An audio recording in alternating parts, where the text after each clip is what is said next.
marzo está Diego Figuera con nosotros, que yo creo que más o menos todos lo conocemos, pero voy a hacer una presentación muy breve. Diego, primero es miembro del sectorial, un miembro muy querido, un compañero muy querido, que siempre nos ayuda, al que queremos mucho, se nota, que es psicoterapeuta, es psiquiatra, lleva más de 30 años trabajando en la sanidad pública en diferentes ámbitos relacionados con la salud mental y ahora mismo, así solo para presumir, es el psiquiatra del año. Que ese es un premio que le acaban de dar la semana pasada, ayer, ¡ay! La Asociación Barandilla, ¿no? Entonces, bueno, pues hoy vamos a hablar sobre salud mental en adolescentes, ¿no? Y infancia. Y bueno, pues yo creo que la charla va a durar como entre 20, 25 minutos o más, pero lo importante es que luego vamos a tener un tiempito para debatir, ¿sí? Bueno, pues entonces los dejo con Diego. Muchas gracias. Este es un formato que yo estoy empleando para ir a los colegios. Reunimos a los padres, reunimos a los alumnos, normalmente de tercero o de cuarto de la ESO, y normalmente intento que sean grupos grandes. Yo trabajo con grupos grandes. Grupos grandes son un grupo grande para la salud mental, es un grupo de más de 30 personas, mezclados y abiertos, y en esos grupos grandes se puede dar bastante estas dinámicas de preguntas, de debates, de cada uno pueda aportar, ¿no? Y lejos de pensar que, porque al principio cuando en los colegios yo planteo este tipo de formato, piensan que va a ser más difícil a la hora de establecer diálogos. Y cuanto el grupo es más grande y se establece estos diálogos, los grupos estos grandes son muy potentes para intercambiar ideas, información, sensaciones, expresiones. Son los grupos también que hacemos en el hospital de día, que llevamos muchos años, que son grupos multifamiliares, que se llaman, tiene ese formato de grupo grande. Son grupos donde lo que tratamos es que todo el mundo podamos pensar en común y reflexionar en un marco de seguridad. ¿Qué significa un marco de seguridad? Pues que no juzguemos. El marco de seguridad se pone como no juzgar, tratar de no juzgar, cosa que es imposible, la mente juzga aunque no queramos, en parte, y tratar de escucharnos, básicamente. Y preguntarnos, respondernos y tratar de que la gente participe, pero sobre todo la gente viene a escuchar para intentar reflexionar sobre su situación. Y a mí me parecía este marco interesante porque charlas que en los colegios parece son muy suspicaz de que vengan los padres y los hijos juntos. En este marco, charlas que van a durar 1 hora, yo siempre les digo, vamos a poner 1 hora donde podamos alargarnos. La media de las charlas acaban durando 2 horas, 2 horas y media, 3 horas. Y además la gente luego quiere repetir. Los chicos y los padres pueden empezar a hablar, porque yo lo que hago es conducir el diálogo, en realidad, y facilitar ese diálogo, ¿no? Abriendo a la reflexión mutua, etcétera. Y nos damos cuenta de las grandes incomunicaciones que hay, sobre todo en esas etapas de transición de la adolescencia, y eso forma parte de las dificultades a la hora de nuestro modelo de trabajar en la salud mental, que implica que los síntomas son solo una parte de la complejidad y del iceberg de lo que vemos en salud mental, y muchas veces ni siquiera es solo lo que es enfermizo, lo que es enfermante. El síntoma puede ser un diálogo, una protesta, el síntoma puede significar una defensa ante situaciones que no se pueden expresar de otra manera. Entonces, lo único que yo voy quizá a poner encima de la mesa en 5 o 10 minutos, para que el diálogo sea más fluido, es un poco cómo es mi modelo para entender el tema de cómo llegamos a distinguir entre lo que es aparentemente un trastorno mental y lo que es una mente o una persona que está suficientemente sana, ¿no? Y que se puede manejar. Y para eso nosotros tenemos un modelo amplio, que nosotros trabajamos sobre la idea desde lo grande a lo pequeño, de las metateorías a las teorías más pequeñas que nos permiten luego llegar a las clasificaciones psiquiátricas, que es solo una parte de entender las cosas y a entender la mente humana. Para encuadrar todo, nosotros trabajamos sobre la idea de la complejidad. Lo primero que hay que entender es que huimos del reduccionismo y nos tenemos que marcar dentro de unas metateorías, como en la teoría de los sistemas complejos. Un gran referente es Ergan Morin, que es un filósofo, matemático, psicólogo francés que todavía vive y tiene 102 años, y hace nada escribió un libro sobre la pandemia. O sea, una cosa impresionante. Hay un montón de de vídeos en YouTube, de sus charlas, de todo tipo de tamaños, de sus libros, etcétera. Es uno de los grandes sabios de la humanidad, para mí, del siglo pasado. Y lo que nos viene a decir es que no podemos estudiar casi nada de la ciencia y de los géneros, y sobre todo del género humano, sin entender el sujeto dentro de un sistema, desde donde se relaciona, dentro de lo que llamamos un ecosistema. Ecosistema físico, ecosistema social, ecosistema literal de donde estamos funcionando. Nuestro cerebro es un cerebro que funciona siempre como una mente ampliada dentro de un sistema. Y ese sistema, cada vez que vamos a estudiar la mente, el cerebro o una enfermedad, para nosotros lo tenemos que referir al lugar, al sitio, al momento incluso del tiempo donde estamos viéndolo. Y eso implica que tenemos que aprender a una cosa fundamental que nos enseñó Mohan, es a tolerar la incertidumbre. Siempre vamos a hacer una aproximación, pero nunca vamos a hacer algo que es pretendidamente exacto. Eso choca con la ciencia matemática a veces, o choca con la ciencia de la medicina, donde hemos querido siempre encuadrar a la salud mental como una enfermedad del cerebro psiquiátrica, y para nosotros eso es un reduccionismo. Cada cerebro se comporta distinto en función de con quién está, en función de la edad, en función de lo que tenga que hacer. Incluso en algunos aspectos una persona puede parecer muy enfermo con muchos síntomas y en otros contextos esa persona puede parecer la más sana de toda la familia, por ejemplo. Y eso lo vemos nosotros en los contextos multifamiliares y del hospital de día donde yo trabajo, porque nos permite ver al mismo individuo en muchos sitios distintos y con muchas relaciones diferentes. A veces yo al principio me enfadaba con mis compañeros psiquiatras del hospital. Esto es una esquizofrenia porque tiene esto y tal. Digo, pues nosotros aquí lo vemos de otra manera. Y es que al final te das cuenta que el contexto y la relación cambia absolutamente parte de cómo se expresa una persona. Y puede parecer más enferma o menos también en función de este contexto. Entonces, el primer encuadre es la teoría de los sistemas complejos, que vale para muchas cosas. Para entender la ecología, para entender el clima, para entender la guerra de Putin. O sea, para muchas cosas. Nosotros lo primero es huir del reduccionismo de la psiquiatría de los últimos 50 años. Eso tiene sus ventajas y tiene sus inconvenientes, pero ese es nuestro modelo de trabajo. Una vez que encuadramos eso dentro de los sistemas complejos, intentamos entender qué es la mente. Y para eso nosotros pensamos que la mente es algo que siempre está en cambio y en desarrollo.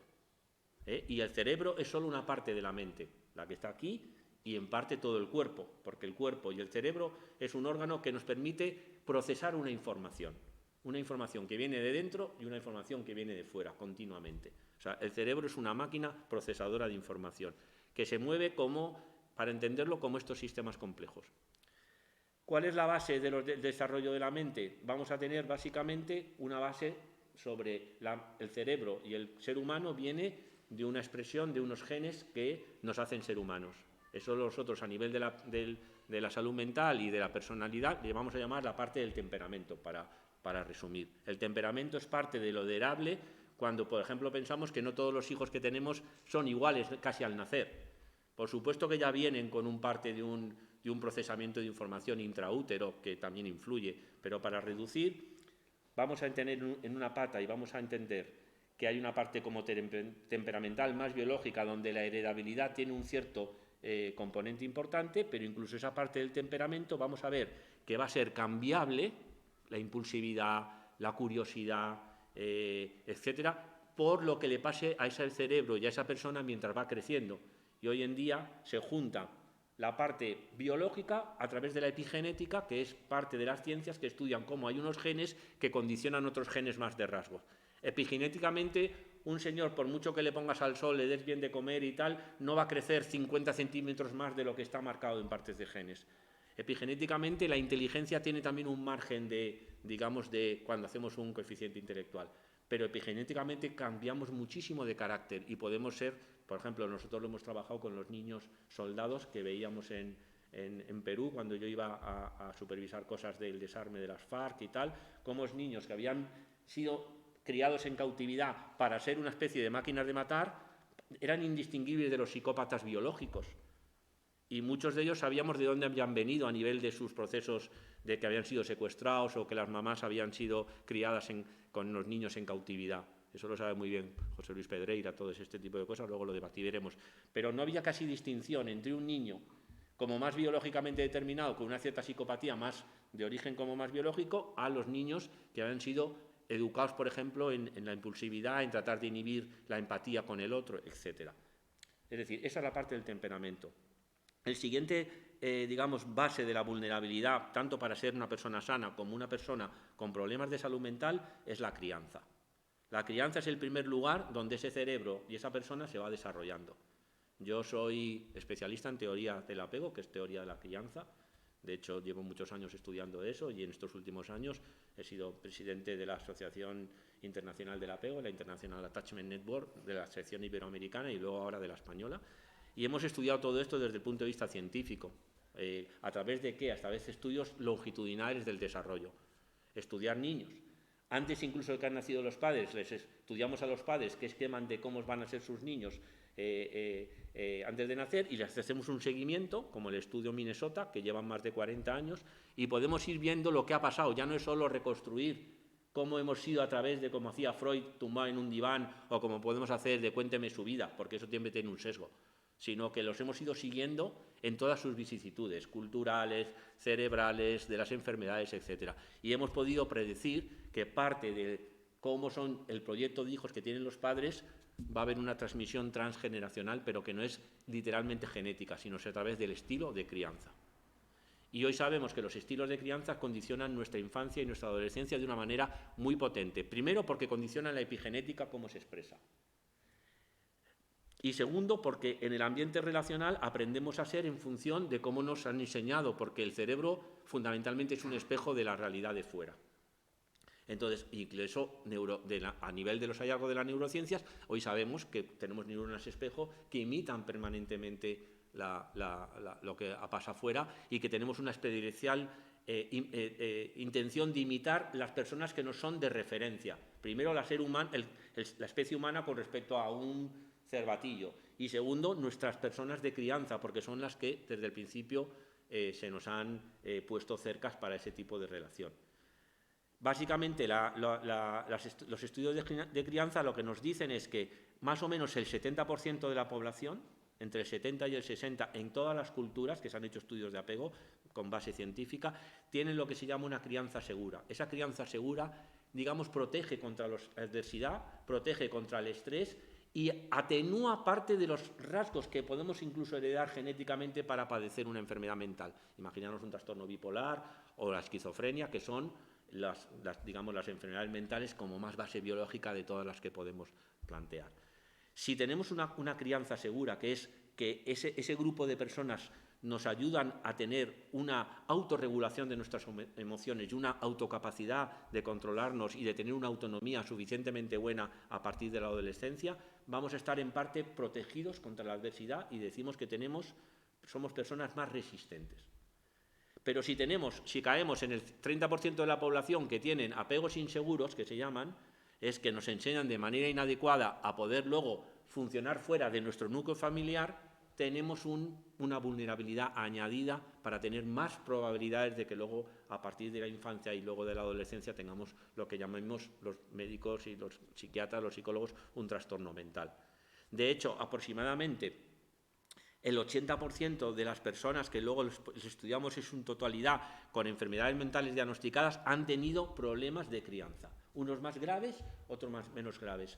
Unos con situaciones muy difíciles en un momento que se atenuaron o no, ahí hay una complejidad de variables. Pero hay que estudiar siempre las crianzas. Por eso nunca podemos decir que podemos estudiar un chaval o a alguien sin mirar a sus padres, sin saber su historia de vida, sin saber sus transmisiones transgeneracionales, porque no solo heredamos lo que viene de nuestros padres, heredamos lo que viene de nuestros abuelos, heredamos lo que viene de muchas generaciones que se van transmitiendo hoy en día no solo transculturalmente y en el sentido de la herencia de las enseñanzas de la familia, sino que tienen una cierta transcripción biológica genética, porque hoy en día sabemos que la herencia no es tanto la marquiana versus darwiniana, sino que hay una mezcla más grande. Eso lo descubrió un gran psicoanalista y psicoterapeuta neurocientífico que le dieron el premio Nobel en el año 2000, que es Eric Kandel. Entonces hoy lo biológico y lo psicológico no están tan separados. Entonces tenemos la parte del temperamento, tenemos que hay que estudiar las crianzas. Las crianzas siguen desde la cuna a la tumba. No creéis que porque una persona sea mayor no tiene el efecto de sus crianzas, porque se quedan como esquemas de estar en nuestras cabezas y nos influyen enormemente a nivel procedimental. Hoy sabemos incluso que hay memorias procedimentales que son inconscientes, digamos, que heredan esa familiaridad. Por eso nos va a gustar lo que nuestros padres hicieron o no nos va a gustar nada si tuvimos una relación, digamos, incongruente o caótica con ellos. Por ejemplo, yo me crié con mi abuela, en la que tuve una relación al final muy mala, y odio los toros, y odio las zarzuelas, y es visceral. Es una cosa como muy visceral. Luego ya se me añadió lo cultural, pero mi abuela por ejemplo, no me dejaba ver la televisión. Y yo viví con mi abuela desde los 5 hasta los 15, hasta que se murió.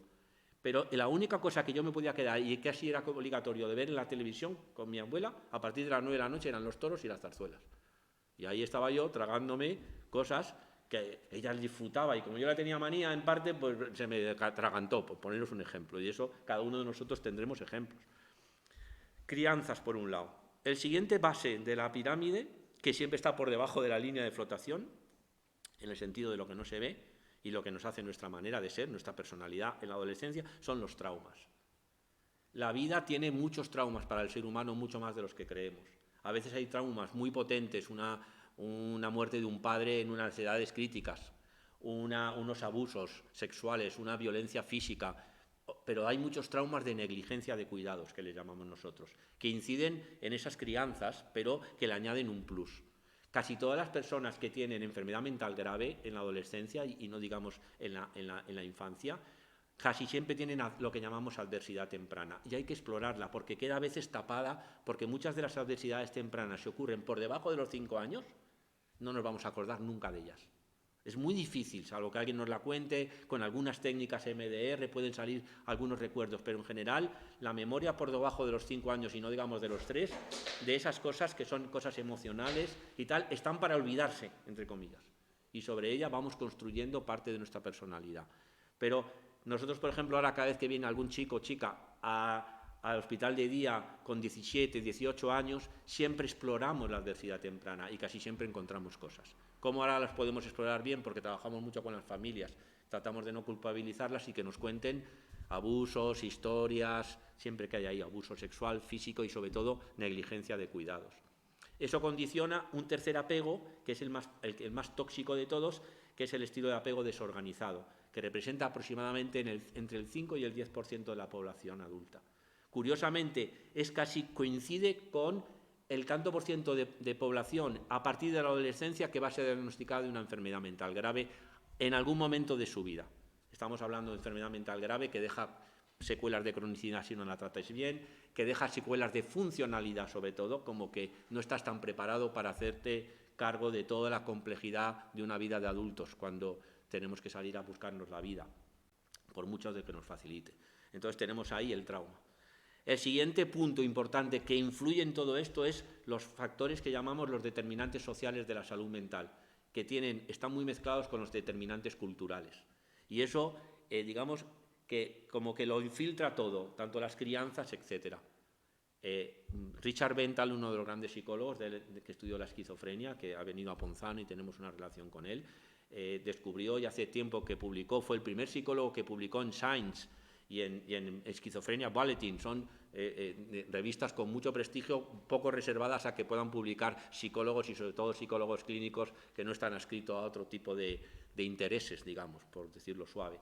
Y él demostró con la misma técnica de análisis estadístico de asociar cáncer de pulmón con fumar cigarrillos, demostró que la pobreza, por ejemplo, es uno de los factores más importantes que inciden en la probabilidad de ser diagnosticado de esquizofrenia a lo largo de tu vida y sobre todo a partir de los 20 años. La pobreza, quiere decir una situación de exclusión social y de pobreza. La emigración, sobre todo en la primera generación de migrantes que se estudió en Inglaterra, también es un factor de riesgo importante para padecer y para tener más probabilidad de acabar de ser diagnosticado de un trastorno mental y sobre todo un trastorno mental grave. Con lo cual vamos añadiendo, digamos, factores a esa base. Todos estos factores socioculturales, por ejemplo, una pequeña comunidad cultural que viene ahora como los ucranianos, si la guerra durara mucho, si tuvieran que adaptar a una nueva sociedad, incluso siendo europeos, comparado, imaginaros unos sirios o alguien que viene del Sahel, ¿no? Como si las condiciones culturales no son las adecuadas, el riesgo de padecer trastornos mentales aumenta en probabilidad. La pandemia aumenta en probabilidad porque ha habido también unos estresores nuevos que las personas que están menos preparadas en estas vulnerabilidades los van a afrontar peor. Porque nuestro modelo para entender la salud y la enfermedad es estas bases que conforman nuestra personalidad, que eclosiona fundamentalmente lo más parecido al adulto a partir de la adolescencia, porque en la adolescencia ocurre una cosa muy importante que es la aparición de las hormonas sexuales. Las hormonas sexuales nos añaden un grado de complejidad. La hormona sexual, en general, facilita un cambio cerebral para que el ser humano se ocupe de mirar hacia afuera de la familia, hacia el otro. O sea, esa parte biológica también es importante y incide de manera compleja. Y a partir de ahí está la famosa crisis de la adolescencia, que no hay que confundir con crisis más de patología mental, y es difícil a veces, lo podemos discutir en la adolescencia, pero es importante ver que es un proceso adaptativo para poder salir del núcleo familiar, de la situación de protección familiar y empezarse a buscar, porque eso tenía también un factor de protección de la especie, para que la especie pueda reproducirse, ¿no? Tenemos que salir hacia el otro, tenemos que salir el incesto es parte de lo más prohibido en casi todas las culturas con todo esto, ¿no?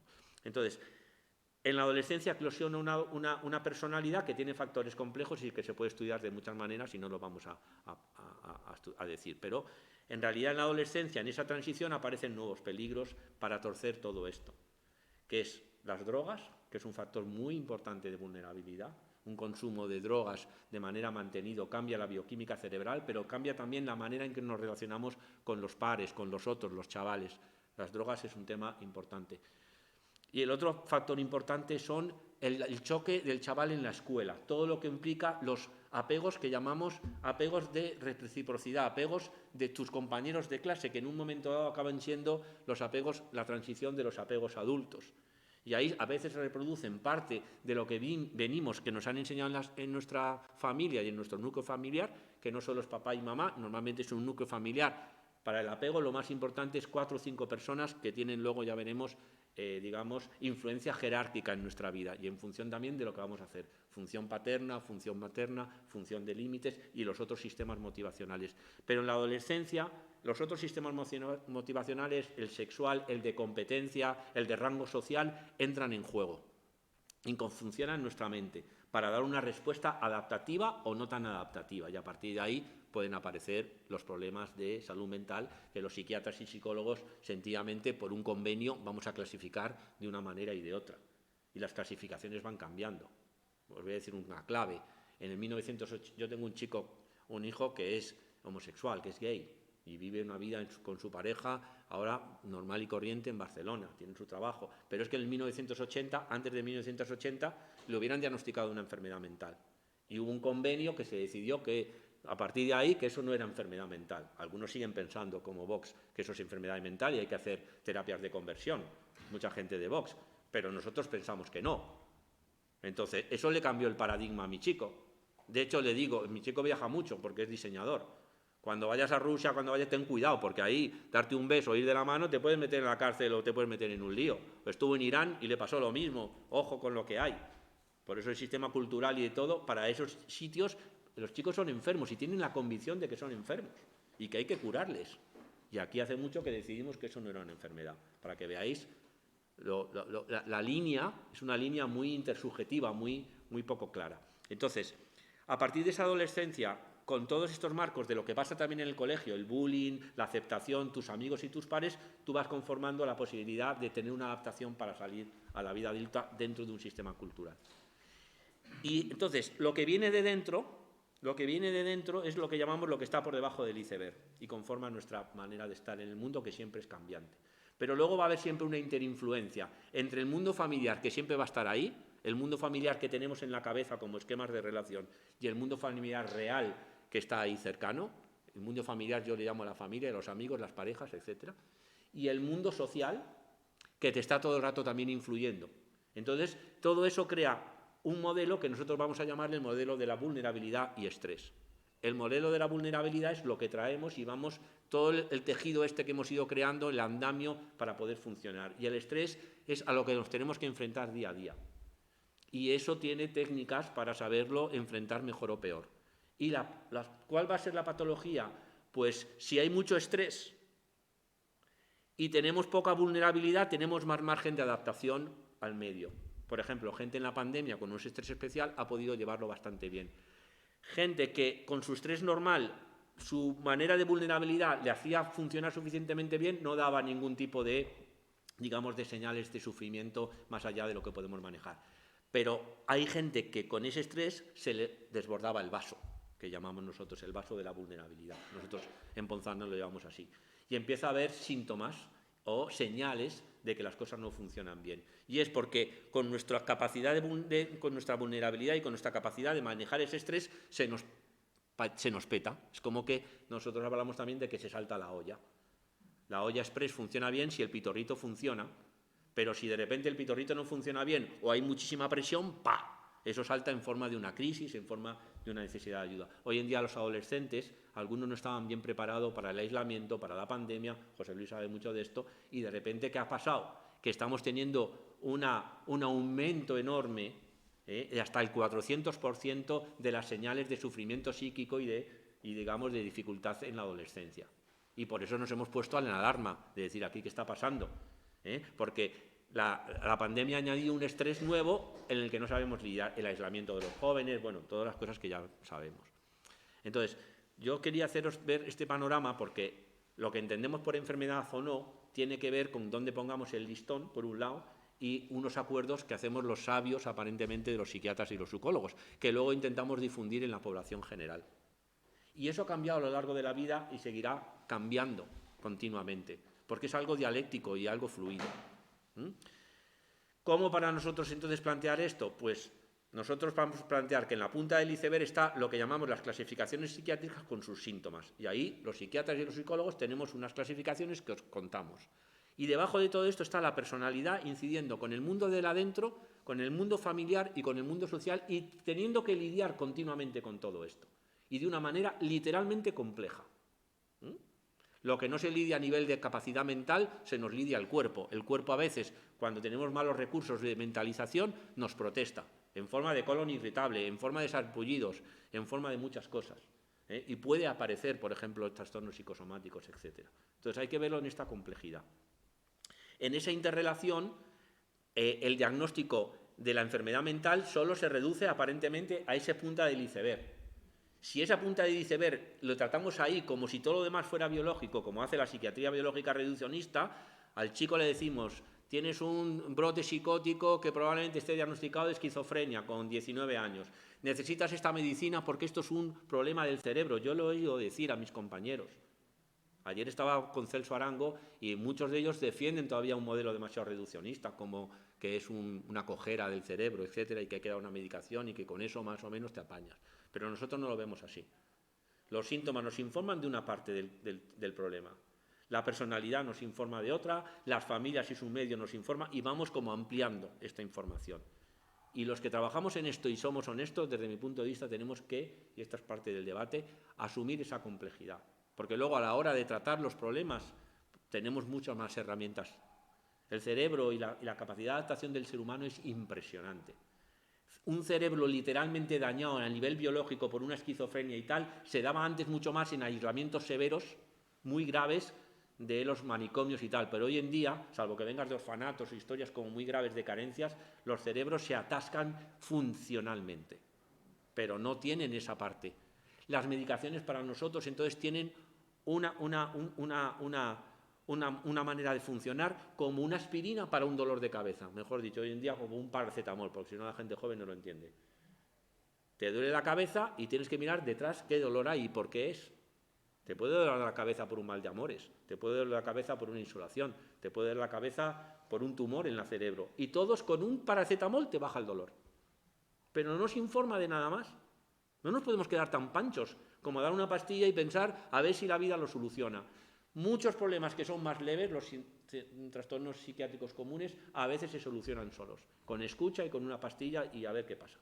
Pero muchos de los que sabemos hoy en día que son más graves y tienden a la cronicidad no se solucionan solos. Y lo que nos ha pasado es que muchos de los tratamientos hemos puesto las cosas peor, desde mi modelo y desde mi punto de vista. Y eso es algo que tenemos que discutir. Hoy en día nadie discute que un manicomio sea algún sitio terapéutico. Nadie. Bueno, algunos sí, en algunos otros lugares. Pero yo que me formé en el hospital más psiquiátrico más importante de Europa en ese momento, que era el Hospital Psiquiátrico de Madrid, 1.500 camas, orgullo del tardofranquismo, pues que fue así, lo tuvimos que desmontar con muchas dificultades, en realidad. Y hoy en día pensar que alguien se tiene que curar de una enfermedad mental en un manicomio es el error gigante. Pero también es muy difícil pensar si le vamos a curar a alguien con una mini residencia y nada más, porque al final se acomodan a ese lugar. Yo superviso las mini residencias de la Comunidad de Madrid. Bueno, me voy a quedar ahí porque no sé si es suficiente como para marcar lo que yo os quería decir. El tratamiento y las situaciones y el saber si alguien está enfermo o no es un consenso, que tiene también una parte que se llama la intersubjetividad. Cada uno, cuando miramos las cosas, seleccionamos unos datos. Las familias, nosotros, los médicos, en función de un modelo que tenemos y de una manera de ser de nosotros mismos que influye en la manera en que nos relacionamos con el otro. Porque a su vez nuestra herramienta, que es, y nuestra capacidad de diagnóstico como en salud mental, casi nada es no tenemos una radiografía para decir, tiene usted una esquizofrenia, tal, como en el resto de las medicinas. De mil resonancias magnéticas funcionales y TAC que se hicieron en el clínico a los enfermos de psiquiatría, se encontraron menos del 1% que tenían algunas anomalías que eran además inespecíficas. Y esto es muy claro. O sea, que ahí no vemos nada que nos permita decir usted le ha subido la bilirrubina y tiene no sé qué. Bueno, lo dejo ahí si podemos debatir. La idea es un poco, bueno, enmarcar desde mi marco de referencia y compartir con vosotros dudas, preguntas. Aquí hay profesionales que llevan tanto tiempo más que yo, como José Luis o como Consuelo, que podemos compartir. Y también gente de todo tipo, ¿vale? Pregunta, es decir, en general hay dos tipos de señales de alarma. Las señales de alarma de cambio en la manera en que se relaciona el adolescente con nosotros o en cómo funciona fuera, esos cambios, ya enseguida tenemos que intentar mirar si está pasando algo. Y eso es una de las primeras señales. Si algo pasa, no lo dejes pasar. Trata de ver si el chaval empieza a no dormir bien, si el chaval empieza a dejar de ver su serie favorita o si el chaval de repente no quiere salir de casa casi y salía antes con los amigos. Cualquier señal que nos toque la oreja un poco y nos mosquee, o si empiezan a darnos toques en el colegio, oye, tu hijo está distraído y tal, hay que intentar ver si algo está pasando. Porque el adolescente no suele comunicar y lo que menos a los padres directamente lo que le pasa. A veces porque ni siquiera le sabe poner en palabras. Y luego, la otra parte importante, sobre todo para los trastornos que tienen pinta de ser más grave, es que como el sistema familiar puede estar, hablando así a lo bestia, enfermo, es decir, ser disfuncionante, esa familia tiene que empezar a poder escuchar lo que le dicen otras personas de fuera. Igual que le decimos con un adolescente, también, si los profesores nos llaman, oye, que algo aquí tal, que al chico o tíos o abuelos, tenemos que ser mucho más permeables a la mirada del otro. Nos conocemos a través de los demás, básicamente. ¿Cómo nos hemos conocido de pequeños? A través de la mirada de nuestras figuras importantes. Pero nos van diciendo, a veces yo no me doy cuenta si estoy triste o si estoy estresado y me lo dice mi pareja o mi amigo. Escuchemos eso, nunca digamos, no nos pongamos a la defensiva nada más. Porque a veces las familias, sobre todo las más disfuncionantes, no quieren ver o no pueden ver lo que está yendo mal. Entonces esa mezcla entre lo de dentro del chaval que empieza a no funcionar bien dentro de la familia, más lo que empieza a ver y lo pueden ver desde fuera los demás, pues es lo que tenemos enseguida que decir. No importa mirar y tratar de entender y no dejarlo pasar. Una cosa que se confunde mucho es el concepto de crisis de la adolescencia normal y lo que es patológico. Y la línea no está muy clara. Es una línea difusa. Por ejemplo, ahora con el tema de las drogas, de los consumos, con el tema de cuánto tiempo pasa un niño en Internet, o cuánto nos parece normal que salgan con sus amigos o que no salgan, o que salgan demasiado. O que cambien no digamos ahora, ayer Celso Arango me decía, Diego, tenemos que hablar porque lo que más me preocupa hoy en día es todo esto del género y del transgénero y del puto género y tal, porque esto es una cosa cultural y tú estarás de acuerdo que esto es un desmadre y esto hay que ponerle un remedio de alguna manera. Digo, pues lo vamos a tener difícil.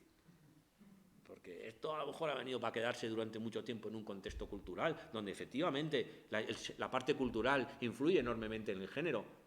Y es verdad que hace 10 años no teníamos ellos, binarios, fluidos, por ejemplo en Ponzano, ya los empezamos a tener. chicos que dicen que son chicas y que le llame con el nombre del chico. Ahora tenemos uno que le llamamos el chico. Chico va vestido de chica, su madre le llama chica y le llaman con el nombre de la chica, el padre le tal, ellos le llaman ella, los otros... Y ahí estamos tratando de lidiar con todo eso. Y saber si eso es patológico o no, dentro del contexto de incluso todo lo que le pasa al chaval, pues es muy complicado, por lo pronto. Bueno, es buena pregunta, porque sí que hemos hecho algo y estamos en marcha. Es decir, nos estamos reuniendo con los orientadores de los institutos y de los colegios. El otro día hicimos una PNL, una proposición no ley en la asamblea para poner en el centro del debate qué es lo que está pasando, porque es verdad que hay un aumento de autolesiones y hay un aumento de conductas suicidas, y los propios orientadores nos están diciendo que están desbordados. Y sobre todo los orientadores que no vienen de la psicología. Sabéis que orientadores pueden ser pedagogos, pueden ser psicólogos y pueden ser también de otras profesiones. Y los que lo están lidiando mejor y tienen como más capacidad de leer eso bien como de manera precoz y no mirar para otro lado o no sentirse desbordados son los psicólogos que están en educación dentro de los equipos, digamos, de orientación. Que ni siquiera en España somos, y sobre todo en Madrid, tenemos una ratio de orientador por habitante bajísima. Estamos en 1 por cada 1000 niños y el ratio que debe ser es 1 por 250 niños, más o menos, digo a grosso modo. ¿Qué pasa? Que al final esos orientadores además tienen que hacer muchas otras tareas en el colegio, desde currículum, baremaciones, etcétera, etcétera. Y no tienen tiempo. Y me decía el otro día una orientadora, decía, mira, tú sabes la de veces que el chico ha ido a urgencias, se ha quedado un día allí 24 horas y tal, y viene medicado y nada más que medicado. ¿Por qué? Porque la cita para ir a salud mental, la media en este momento es por encima de 6 meses, en todo Madrid. Entonces eso hay algo ahí que está colapsando y que está fracasando en esa coordinación entre lo educativo y lo sanitario, etcétera. Entonces, lo primero que hay que hacer es, primero, detección más precoz. Tenemos que tener unos protocolos de actuación que en Madrid no tenemos y que en Galicia se hay en otros sitios, claro, en las escuelas, que probablemente la estrategia de salud mental debería de meterse a nivel nacional en crear, digamos, protocolos más unificados.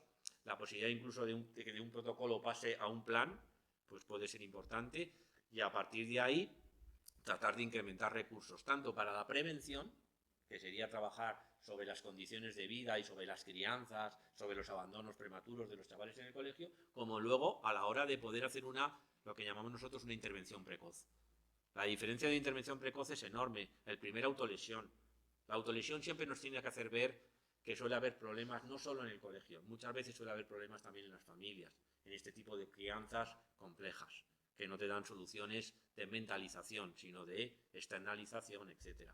Pero también es verdad que muchos psiquiatras y psicólogos dicen que se puede poner de moda, porque en la adolescencia hay modas. Y me decían el otro día por el chat de adjuntos del clínico, están viniendo chavales autolesionándose, es que se autosolucionó fulanito y porque así como que tengo ahí algo como nuevo o algo que explorar. ¿Puede pasar? Pues yo no voy a negar que no haya casos que pueda pasar que la propia moda y que salga más pueda contagiar. Hace poco me entrevistaban para la serie esta Euforia, que es una serie americana de chavales, yo lo he visto con mi hijo de 14 y es compleja, pero porque dicen que si ensalza las drogas, yo creo que no. Lo que sí que es verdad que tiene unos colores y una dinámica muy pop, que llaman mucho la atención para poder vender y que los chavales estén delante, pero la mayoría de los chavales que salen ahí, que tienen desesperanza, vienen de situaciones familiares muy jodidas, padres alcohólicos, problemas de separación, malos tratos, etc. Que también es por eso esa parte hay que mirarla. Pero nosotros creo que hay que intervenir a nivel de los sitios de tratamiento, a nivel de las escuelas, a nivel de las AMPAs, a nivel de educación de las familias y luego a nivel político. La política, la diferencia para mí es que eso no es de derechas ni de izquierdas, que hay que invertir, es dónde invertimos el dinero. La política hoy del nuevo plan de salud mental que todavía no nos han presentado y que no han negociado con las asociaciones ni con los colectivos es poner sobre todo el dinero, por ejemplo, en la adolescencia, creando unidades de hospitalización. Se va a crear una en el clínico, se pagó la primera externa en Nuestra Señora de la Paz y creando esa especie de hospitalización a domicilio. Y han aumentado un poco las plazas de hospital de día, pero no han dicho nada de cuánto van a aumentar los equipos infantojuveniles en los centros de salud mental o los psicólogos en atención primaria, si podría reforzarse eso. Ahí es donde se ve si tenemos un modelo más médico o no y qué vamos a primar. Si primamos psicólogos, si primamos psiquiatras, si primamos educadores. Eso lo podemos como discutir. Pues mira, aquí tenemos a José Luis Pedreira, que es un experto en todo eso. Él ha estado ahí en la estrategia del ministerio, tiene mucha información, ha publicado muchos datos, has colaborado con el CIS, ¿no? José Luis, quizás nos puedes iluminar un poco con todo eso, así de manera sucinta. Gracias. Las conexiones no son de ahora. O sea, yo ya estoy jubilado oficialmente desde hace 6 años y al menos 10 años antes ya las veíamos en la unidad de hospitalización. Luego, por lo tanto, las conexiones tienen que ver con una mala construcción de la percepción y expresión de la vivencia emocional interna. No puedo tolerar el dolor interno, me hago el dolor externo y entonces es como si se me fuera con el dolor externo, ¿no? Al sentir el dolor. Y quizá no sea tan importante lo que pasa en el grupo, pero sí lo que pasa en el grupo de internet. Es decir, se han metido en internet, se han metido en grupos de autolesiones, hay grupos de autolesiones en internet, donde en el año 16-17 que hicimos una evaluación, nos salían en las páginas poniendo autolesiones adolescencia, nos salían 3,5 millones de consultas mensuales. Internet nos ha cambiado muchísimo toda esta expectativa, porque los adolescentes tienen un arma ahí poderosa para, digamos, como digo yo, para el bien y para el mal, enorme, y nos sustituye. San Google nos ha sustituido en muchísimo a los padres, las consultas y las cosas. Y es verdad que hay una especie de hiperadultez donde muchos adolescentes no están tampoco muy bien preparados en el sentido de cómo procesar, digamos, sin juicio moral, esa información. Y es verdad que lo que puede parecer, como me voy a mirar a ver si esto, pues al final puede ser un grupo que te fascina, que te metes y que eso lo vemos todos los días. Los chavales nos lo cuentan, como dice José Luis en las consultas.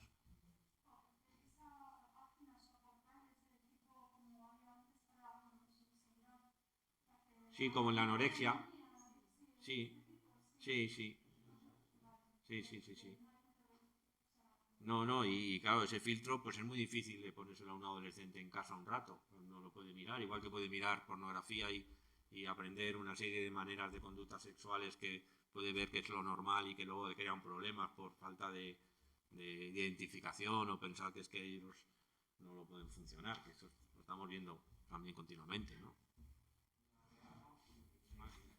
Es una súper pregunta, porque parte de lo que nos va a permitir o no decidir cuál es la línea de lo normal y de la intervención, sobre todo en la adolescencia, es precisamente a qué llamamos identidad y cuáles los rangos de los conceptos de identidad que vamos a establecer por consenso como normales.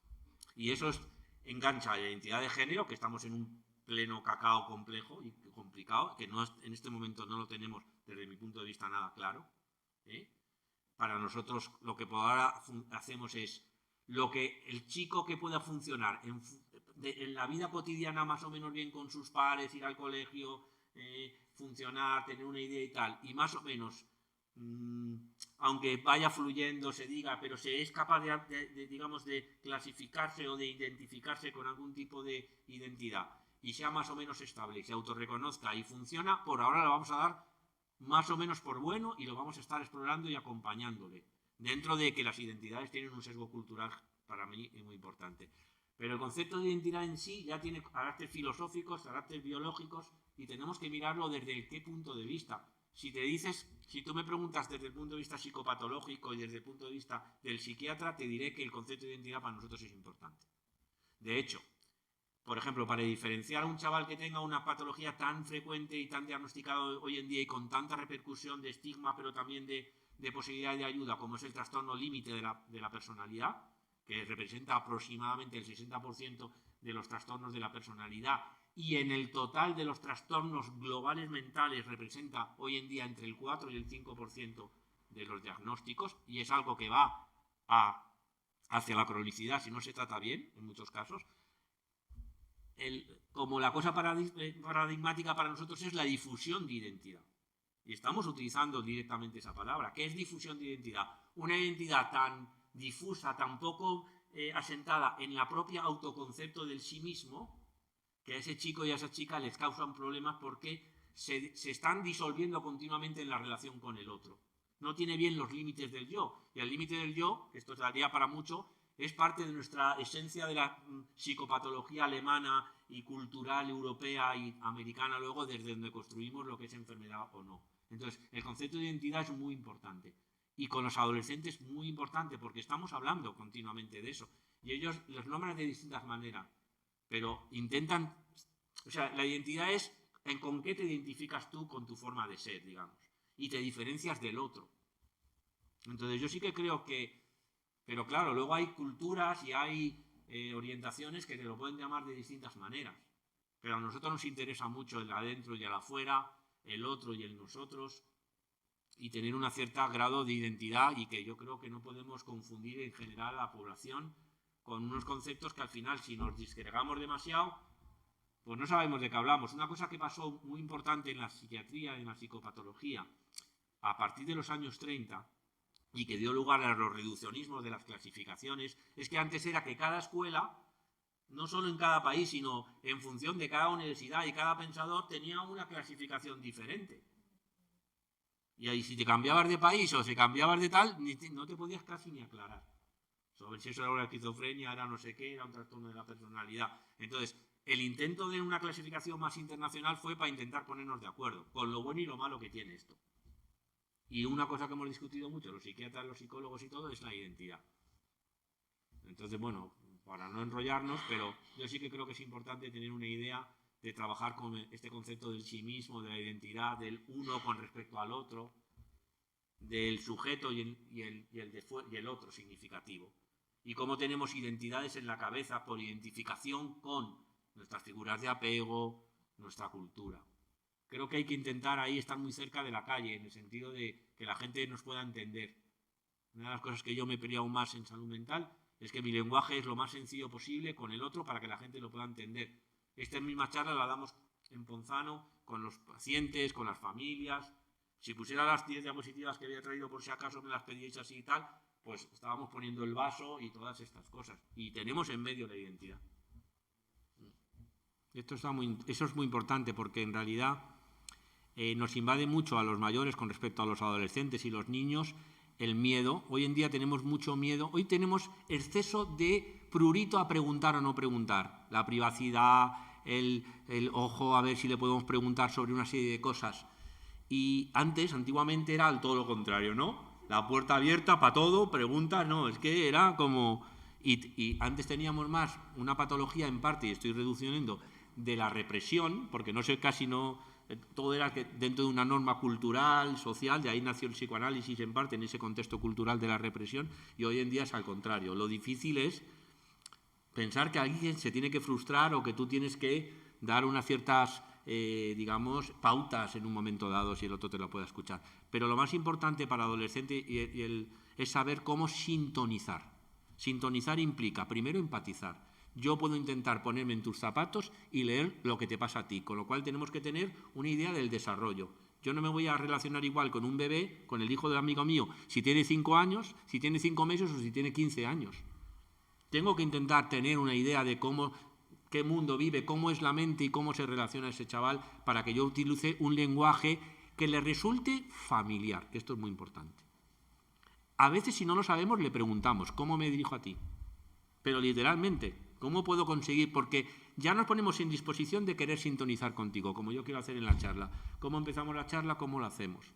Esto es importante. ¿Cómo me dirijo a ti? Normalmente uno le abre la mente al otro cuando imita su estilo de manera de ser al principio. Porque hacemos un espejo.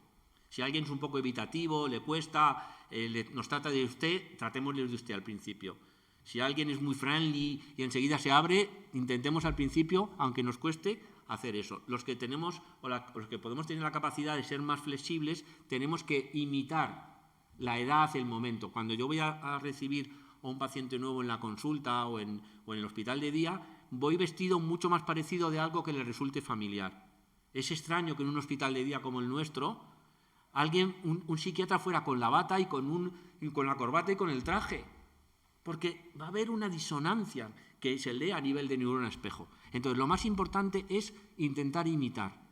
Y si no lo sabemos, preguntar. Y preguntar y ponernos en disposición de escuchar.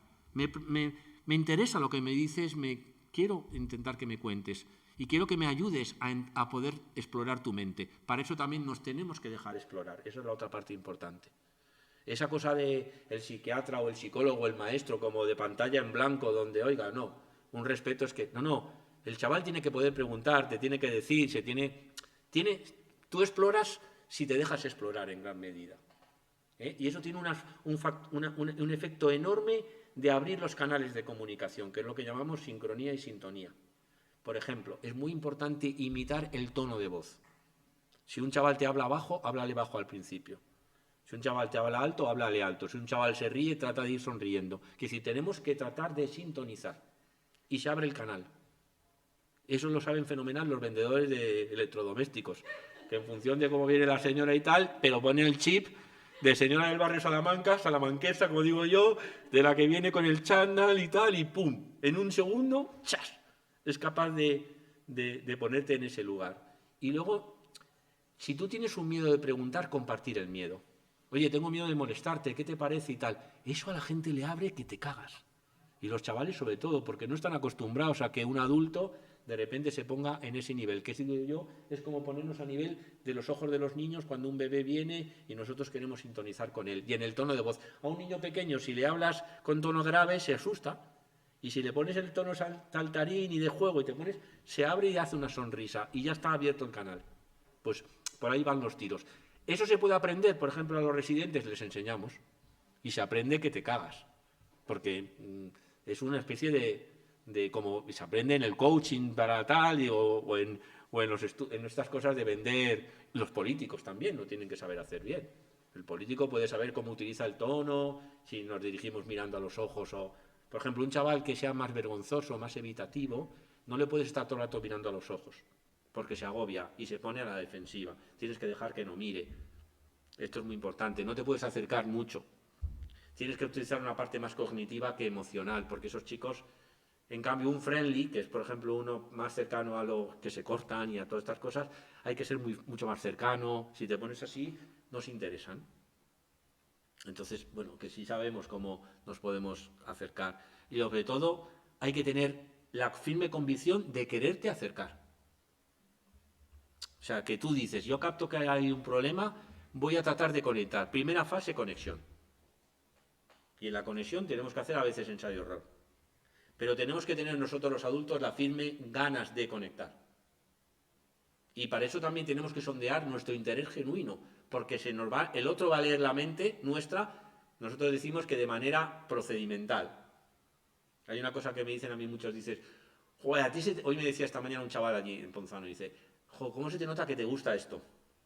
Y eso es una cosa muy clave, ¿no? Como esa parte que se capta de decir, te gusta, ¿no? Es como tienes un interés genuino. Eso es importante. Pues lo primero que puedo decir, que ayer lo hablé con Celso Arango, es que me preocupa la ley trans también. Me preocupa la ley trans. O sea, porque hay una parte que tiene que ver con la lucha de los movimientos sociales y los colectivos que desde luego es necesaria y tienen que empujar. Pero la otra es distinguir efectivamente cuando un chaval tiene un libre albedrío suficientemente potente para decidir sobre todo si se hormona o no, efectivamente. Y en otros países tienen filtros. En otros países hay filtros. No sé si José Luis está al día un poco de todo esto, probablemente en el ministerio tú lo habéis estudiado mucho. Y a mí me preocupa porque ¿dónde ponemos el límite donde podemos respetar simplemente la voluntad del adolescente para algo tan serio como es una hormonación, no digamos una operación, etcétera? Entonces, yo sí que creo que deberíamos de tener algunos filtros que nos aseguraran que chavales luego no se puedan arrepentir en un momento dado o ya entran en una disposición que en el sentido de tener una superclaridad de la identidad, a lo mejor con 16 no se tiene en un momento dado. Entonces, ahí que tendríamos que hacer, desde mi punto de vista, tener algún filtro que es, ante una sospecha de algún tipo de cambio muy brusco y que esté dentro de un contexto de posible psicopatología por todos estos digamos, vulnerabilidades que podemos detectar, poder poner un filtro que significa intentar retardar las cosas para tener la suficiente convicción de que le estamos de verdad ayudando al chaval a cumplir algo que claramente es algo importante para él. Y yo creo que no en todos los casos lo vamos a saber o vamos a tener que respetar simplemente la voluntad. Podemos tener dudas. Yo he tenido dudas con algunos chavales y he trabajado mucho para retardar eso. Y en algunos chavales no han hecho la transición cuando luego han trabajado. Y luego han dicho, qué bien que pude tener este trabajo contigo y tengo mi experiencia personal, o sea, y lo puedo defender. Igual que otros les he acompañado y lo he visto tan claro y lo han tenido claro, y al contrario, he ayudado a despejar, digamos, los grandes piedras a veces de las familias o de algunos médicos o tal que estaban como muy en contra por ideología. Yo creo que no nos debe confundir la ideología con respecto a poder ayudar, y creo que lo más interesante es que en este modelo de la complejidad seamos prudentes y sepamos no dejarnos vencer solo por todo una cosa y todas por mi ideología y por mi lucha política, porque entre medias va a haber casos complicados, por lo menos para mi punto. No sé cómo piensas tú, José Luis, porque José Luis sabe mucho de esto y está ahí en medio de esto. Así en 5 segundos, José Luis. 5 segundos. Yo he visto, tengo en estos momentos recogidos 104 casos de personas transgénero de la infancia y la adolescencia. Dirigimos 2 TCMs y ahora estoy dirigiendo una tesis doctoral sobre este caso, sobre estos casos en concreto. ¿Qué es lo difícil? Lo difícil es primero escuchar y luego acompañar. Esos son los 2 elementos fundamentales, porque de escuchar y acompañar separa el actuar, que es lo que muchas veces están pidiendo. Entonces, escuchar. Hay una historia que yo hacía con la gente de Coban, de aquí de Madrid, ¿verdad? Que trabajaba y les decía que había que escuchar, y cuando te canses, volver a escuchar. Y entonces en las conferencias yo empezaba a escuchar y nosotros ya en la orquesta pues decían pues esto. Eso es absolutamente muy, muy importante. Segundo, el trabajo más importante que a nivel internacional se ha hecho lo ha dirigido Kristin Olson, y Kristin Olson tiene 2 trabajos, uno que publicó en el American Journal of Pediatrics y el otro que publicó en el de la American Academy of General Anesthesia.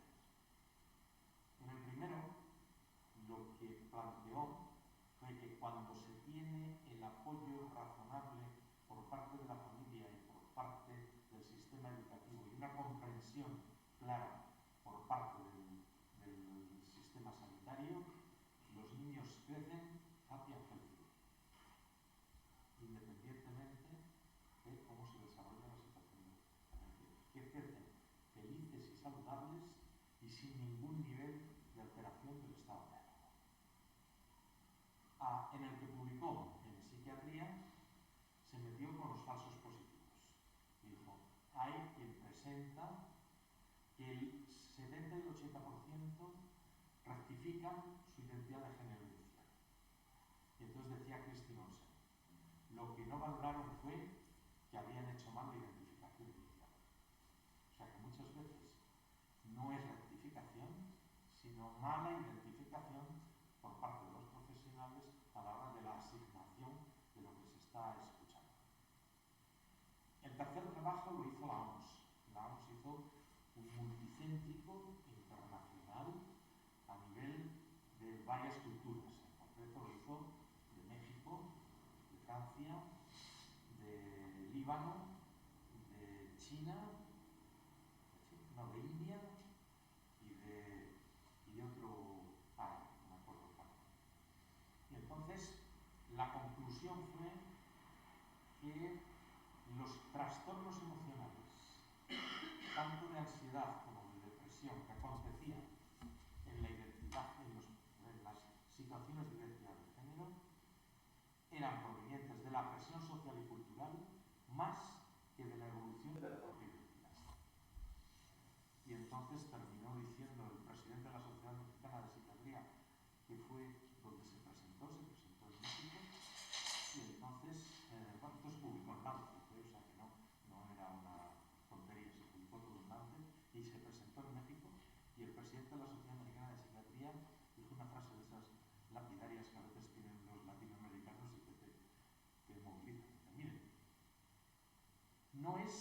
que antes fuera y ahora no un trastorno mental. Es que nunca fue. Entonces, bueno, pues eso ahí lo tenemos también que articular y trabajar las contradicciones que son nuestras de los profesionales con la honestidad, como has dicho tú, y la humildad de decir, hoy no lo veo, hoy se puede esperar. Yo creo que hay una situación que tienen mucho miedo a las personas que están en estos problemas de identidad, y es que se les clasifique de disforia de género, que es como lo hace la DSM-5, pero que lo ha eliminado la CIA-11. La CIA-11 lo ha despatologizado, ya no está en la parte de patología, sino que están los códigos Z, y dentro de los códigos Z, en la vivencia de discordancia de género, ¿no? Lo llama discordancia de género, y tampoco les gustan ser discordantes. Entonces, bueno, aquí hay que ver lo que son los límites de los colectivos y lo que son los límites nuestros. Y nosotros trabajar con los límites científico-técnicos y asumir... Pero vamos, que claro, que yo creo que para resumir, ahí en las leyes siempre luego tenemos que ponerle estos límites desde las especialidades y tener cuidado, ¿no? Yo creo que luego una cosa es la ley y luego cómo se aplica la ley. Y en eso al final está eso, la lex artis y esas circunstancias, ¿no? Pero eso sí que creo que cuando tenemos oportunidad de hacer una nueva ley debemos de tomar la calma suficiente como para tratar de, antes de hacer la ley, igual que la ley de salud mental, si me preguntáis, porque la ley de salud mental tiene una serie de sesgos ideológicos y de tal en este momento que para mí no son asumibles, pero que porque trasciende aparte de las cosas que sí que quiere proteger, incluso te puedes pasar al otro lado y al final hacer una estigmatización, ¿no? Pero vamos, yo creo que lo más interesante es que planteemos dudas y que las digamos y que luchemos por debatir las dudas. Esa es por lo menos mi postura. Pues para mí es uno de los grandes temas y creo que debemos de hacer encuentros para poder tratar de arrojar un poco de luz, porque una de mis grandes curiosidades como científico y como psiquiatra y psicoterapeuta, que amplias el campo, para meterme a política es para realmente desde dentro ver cómo se veía esto. Y esto se ve cuando te metes dentro todavía más oscuro, o sea, para mí más complejo. Y eso lo malo es que cuanto más complejo lo ves y más oscuro lo ves como político, menos carrera política tienes, en el sentido de tu capacidad de influir. Cuanto aparentemente más prudentes eres e intentas tener una visión más sabia y más científica, menos probabilidades tienes de subir a tener un liderazgo potente. Y esto es parte de las conclusiones dialécticas que yo voy viendo en estos años, que me quedarán pocos probablemente en la política activa, en el sentido de política profesional, como estoy haciendo ahora. Porque es difícil, porque el liderazgo en la política a su vez exige a veces esta especie como de me tomo solo la parte por el todo y puedo vender eso como una fuerza política, porque eso nos permite meternos mucho mejor en la parte emocional de la gente que va a influir en votarnos. Por ejemplo, ahora estamos en pleno con la ley trans, estamos también con la eutanasia, con lo mismo. Ayer también hablaba un rato con Celso, que me permitió hablar con Celso porque estaba en mi terreno de los premios, si no, no hubiera podido hablar con Celso. Esto es interesante también. Y él me decía, y con la eutanasia, porque él está me enteré que está en el grupo asesor de la eutanasia y en decidir hasta qué punto una persona puede pedir la eutanasia con la enfermedad mental o no, que es un temazo con esto, porque es el temazo entre lo ideológico, tu idea filosófica de la vida y hasta qué punto un señor con una esquizofrenia, decía algo con un TOC, por pura tal, quiere que acaben con él, ¿no? Entre comillas. Pues claro, ¿desde dónde decidimos? Ya, no, es que ahora la ley no lo permite. Lo que acaba de decir, lo que dijo Celso es una manipulación. Es decir, no hay ningún caso de salud mental que esté contemplado. Exacto. No, que él me dijo que ahora la ley no lo permite. La ley no lo permite, pero él lo que piensa es que poco a poco puede que eso sea una frontera de la ley, que en un momento dado haya presión. os recomiendo un libro maravilloso de un gran sabio que se llama Edmund Wilson. Edmund Wilson es uno de los mayores expertos, no sé si murió el año pasado ya, me parece, en hormigas y en sistemas de colectividades biológicas, digamos. Y escribió, su último libro que escribió se llama El sentido de la existencia humana. Es un librito así de fino que en Ponzano lo hemos leído en conjunto con los pacientes y lo hemos discutido. Es un libro de 80 páginas, con letra gorda, como digo yo, y traducido y fácil de leer. Y él plantea una cosa muy importante. Él plantea, dice, en este momento que nos hemos salido de la evolución de las especies, en parte, que el ser humano puede destruir la Tierra, puede pasar cosas, vamos a necesitar claramente un consenso hacia dónde vamos, lo biónico, las leyes, los géneros y tal, un consenso entre la filosofía y las ciencias. La filosofía y la ética y las ciencias. Y vamos a necesitar un consenso, como hacemos ahora. Podemos ahora clonar, hay cosas que ya se podrían clonar y no se clonan por el tema ético.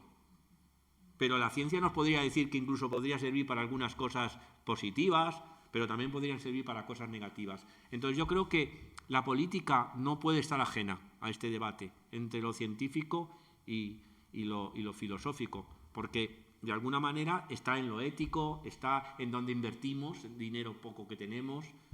A mí me parece que eso implica que cuanto más fanático eres, aparentemente lo tienes más claro y a veces ganas votos. Y el sesgo fanático, entre comillas, ahora Putin, ¿no? O Hitler, o por poner ejemplo, o Franco, que decidió hacer una cruzada en vez de simplemente un golpe de Estado. Y por eso la guerra duró 3 años. Es decir, no es fácil de tener para mí una postura totalmente clara, ¿no? Yo en general, que soy una persona científica como tú, a mí la ciencia me da mucha seguridad. Y digo, joder, como ahora la pandemia, todo el rato hacemos criterios científicos, se ha visto que no todo ha sido los criterios científicos. De repente en Madrid se ha visto, ha ganado los criterios que no son científicos y Ayuso ha ganado con otra cosa, Abramos porque la economía, no sé qué, Ya, pero la han dado por buena, Claro, pero la han dado por buena. Yo no la podría dar por buena porque además político soy médico. Entonces yo, por ejemplo, a mí hay un sesgo de médico que probablemente me influye en la política a que si yo soy el que dirijo y soy empresario o soy hostelero. Probablemente hay un sesgo en parte ahí, incluso de la manera de ser. No sé qué opináis, es un tema muy largo, pero es muy importante. Ayer Celso estuvo ayer en el Congreso hablando de la ley de la ley trans, precisamente. Estuvo para hablar con eso. Yo voy al Senado a hablar en mayo. No, voy a hablar sobre el suicidio y sobre todos los límites estos porque claro, el suicidio también tiene una parte ahí que tiene que ver con hasta qué punto con la nueva ley de junio del 21 que se han quitado las tutelas y sabéis que ha ido más la curatela y ya no podemos sustituir a alguien en su voluntad, pues el tema se nos vuelve a poner encima de la mesa. Antes las tutelas de los enfermos mentales eran delegas en el padre, tal o en la comunidad. Ahora no, ahora hay que procurar y la ley te dice la tutela es lo último y los casos excepcionales, y antes eran los habituales. Y ahí tiene que haber un cambio de paradigma enorme en eso, y donde los políticos tenemos mucho que decir, pero también los profesionales de distintas cosas. Sí, a ver, lo primero que quiero decir es daros las gracias por venir y poder compartir este espacio que a mí me encanta, la verdad. Eso por un lado. 2, que os animéis a los que no sois de Más Madrid a estar cerca, a preguntar, a no tener miedo en ese sentido de que no nos vamos a adoctrinar ni vamos a tratar sino de compartir cosas y que os sintáis que podéis compartir con nosotros problemáticas y cosas que podemos luego nosotros hacer acción política y estamos dispuestos a debatirlo. Y luego que si tenéis temas del sectorial de salud, que cualquiera, por ejemplo, seguir con estos temas, pues se pueden organizar más encuentros y a veces incluso encuentros monográficos, porque estamos abiertos más que nada a ese encuentro. Y a pensar que los encuentros así, incluso en pequeños grupos, pues merecen mucho la pena. Yo soy muy partidario de eso. Entonces, primero dar las gracias al sectorial por esta licencia de que nos pasamos del tiempo, dar las gracias a los que no sois de Más Madrid, que habéis venido a escuchar, y nada más. Y quien se quiera quedar se puede ir a quedar, porque no tenemos nada que ocultar, digamos, pero quien no, que se sienta libre de poderse ir, porque ahora vamos a hacer como la parte de lo que es la asamblea del sectorial y vamos a hablar como de, digamos, de nuestras cosas.